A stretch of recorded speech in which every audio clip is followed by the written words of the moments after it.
Good morning बच्चों। आज हम लोग पढ़ने वाले हैं मोहनलाल सुखाड़िया यूनिवर्सिटी में हिंदी साहित्य के अंतर्गत द्वितीय सेमेस्टर में चलने वाली प्रतिनिधि कहानियों को। प्रथम सेमेस्टर के अंतर्गत हम लोगों ने मध्यकालीन पद्य साहित्य को पढ़ा। सेकंड सेमेस्टर में गद्य साहित्य के अंतर्गत हम प्रतिनिधि कहानियाँ पढ़ेंगे। इस पुस्तक का संपादन किया है डॉक्टर नीतू परिहार जी ने। अब सबसे पहले हम थोड़ा सा सिलेबस की बात कर लेते हैं। अनुक्रमणिका के अंतर्गत सर्वप्रथम हम पढ़ने वाले हैं हिंदी उपन्यास का उद्भव और विकास। सेकंड है हिंदी कहानी का उद्भव और विकास। इस सिलेबस में आप लोगों को प्रतिनिधि कहानियों के साथ में एक उपन्यास भी जोड़ा गया है जो कि एक लघु उपन्यास है। उस लघु उपन्यास का शीर्षक है दौड़। ये ममता कालिया जी ने लिखा है। इसके बारे में भी हम विस्तृत जानकारी देंगे। सर्वप्रथम आज जो हम पढ़ने वाले हैं वो एक लघु कहानी है, एक टोकरी भर मिट्टी। एक टोकरी भर मिट्टी कहानी लिखी है माधव प्रसाद जी सप्रे जी ने। एक टोकरी भर मिट्टी कहानी को पढ़ने से पहले हम लोग माधव प्रसाद जी सप्रे जी के जीवन परिचय के बारे में जानेंगे। इससे संबंधित जितने भी वस्तुनिष्ठ प्रश्न बनते हैं और एग्ज़ाम में पूछे जाते हैं उन पर चर्चा करेंगे। माधव प्रसाद जी सप्रे जी का जन्म 19 जून 1871 दमोह मध्य प्रदेश में हुआ था। इनकी मृत्यु 26 अप्रैल 1926 रायपुर छत्तीसगढ़ में हुई थी। इनकी प्रमुख रचनाएं हैं, इन्होंने कुछ मौलिक रचनाएं लिखी है, कुछ अनुदित रचनाएं हैं और कुछ प्रतिनिधि कहानियां प्रस्तुत की हैं। मौलिक रचनाओं में स्वदेशी आंदोलन और बायकॉट, यूरोप के इतिहास से सीखने योग्य बातें, हमारे सामाजिक हास के कुछ कारणों पर विचार, इनकी अनुदित रचनाएं हैं। इन्होंने दो प्रमुख रचनाओं का अनुवाद किया है। एक है बाल गंगाधर तिलक जी की रचना श्रीमद् भागवत गीता रहस्य और दूसरी है महाभारत मीमांसा चिंतामणि विनायक वेद्य जी की। इनकी प्रमुख कहानियां हैं एक टोकरी भर मिट्टी, एक पथिक का स्वप्न, सम्मान किसे कहते हैं, आजम, सुभाषित रत्न भाग 1, सुभाषित रत्न भाग 2। आज हम जिस कहानी का अध्ययन करेंगे पहले हम उससे महत्वपूर्ण कुछ तथ्यों को, कुछ वस्तुनिष्ठ प्रश्नों को जानेंगे। माधव प्रसाद सप्रे जी की एक टोकरी भर मिट्टी कहानी सर्वप्रथम छत्तीसगढ़ मित्र नामक पत्रिका में सन 1901 में प्रकाशित हुई थी। यह कहानी मानवीय संवेदनाओं की कहानी है। इस कहानी में जमींदार और एक विधवा वृद्ध महिला के बारे में बताया गया है। जमींदार महोदय किस प्रकार अपने महल के पास बनी झोपड़ी को किस प्रयत्न के द्वारा विधवा महिला की झोपड़ी को हटाते हैं और किस प्रकार उसे हथियाने की कोशिश करते हैं। आइए हम जानते हैं, इस कहानी का अध्ययन करते हैं तो पता चलता है हमें। कहानी की शुरुआत में बताया गया है कि एक गांव होता है, उस गांव में एक जमींदार महोदय होते हैं। वह जमींदार महोदय अपने महल के पास बनी एक छोटी सी वृद्ध महिला की झोपड़ी को किस प्रयत्न के द्वारा हटाने का प्रयास करते हैं।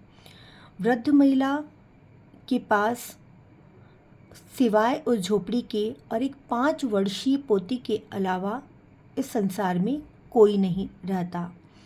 उसके पति की तथा बेटे की और बहू की मृत्यु उसी झोपड़ी में हुई थी। अतः उस झोपड़ी से उस महिला का बहुत गहरा लगाव रहता है, बहुत अधिक स्नेह रहता है।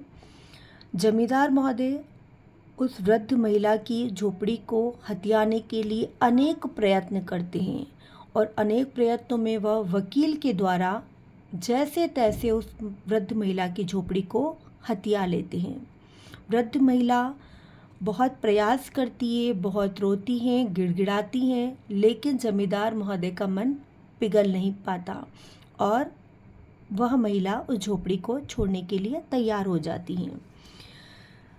जैसा कि हम कहानी में आगे देखते हैं कि वृद्ध महिला अपनी झोपड़ी को छोड़कर चली भी जाती हैं, लेकिन पूरा एक दिन हो जाता है। उस वृद्ध महिला की जो पोती है, छोटी सी बालिका है, वह कुछ भी खाती पीती नहीं है। रह रहकर वह यही कहती है, हमें अपने घर चलना चाहिए अम्मा, हम अपने घर चलेंगे। वह भूखी प्यासी होती हैं।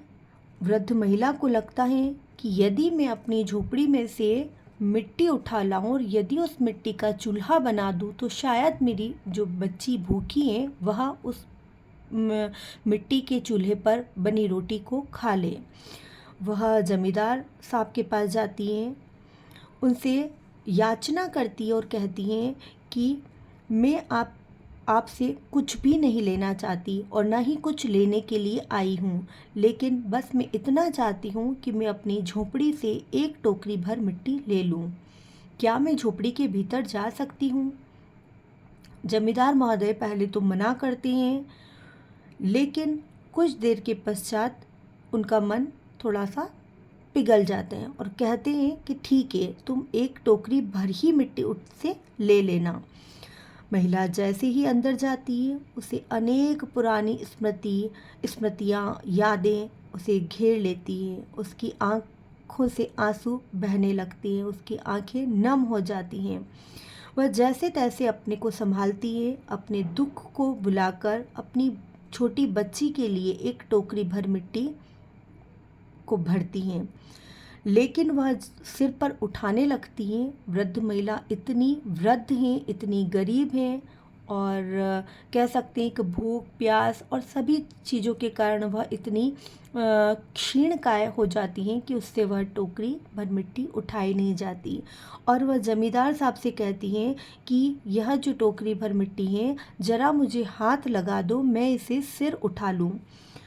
उसी वक्त जमींदार साहब के पास कई नौकर भी होते हैं, लेकिन वह नौकरों से न कहते हुए स्वयं उस टोकरी भर मिट्टी को महिला के सिर पर उठाने के लिए झुकते हैं। और जैसे ही झुकते हैं, उनसे वो टोकरी भर मिट्टी है, उसका बोझ उनसे उठाए नहीं जाता और वह उठा नहीं पाते।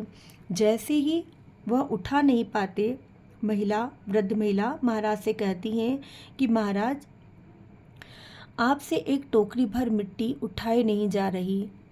इस झोपड़ी में तो ऐसी अनगिनत टोकरियां मिट्टी की हैं, अतः आप उनका बोझ कैसे उठाएंगे?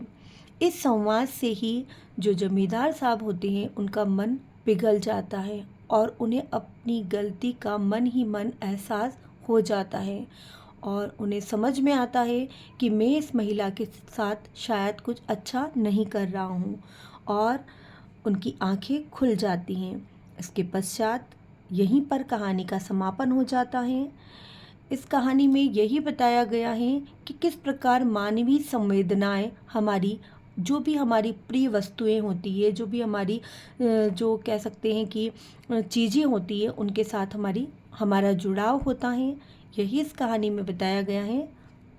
आप सभी को कहानी बहुत अच्छे से समझ आई होगी। कहानी बहुत बड़ी नहीं है, सिर्फ 1 से सवा पन्ने की कहानी है, तो आप लोग बहुत अच्छे से इस कहानी का अध्ययन करना, 1 से 2 बार इस वीडियो को सुनना, समझना, ताकि आप लोगों को कहानी अच्छे से समझ में आए।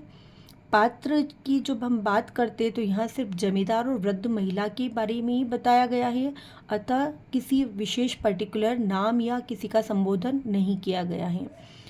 तो सभी छात्राओं को शुभकामनाएं, बहुत अच्छे से पढ़ाई करें और बहुत अच्छे से अध्ययन करें।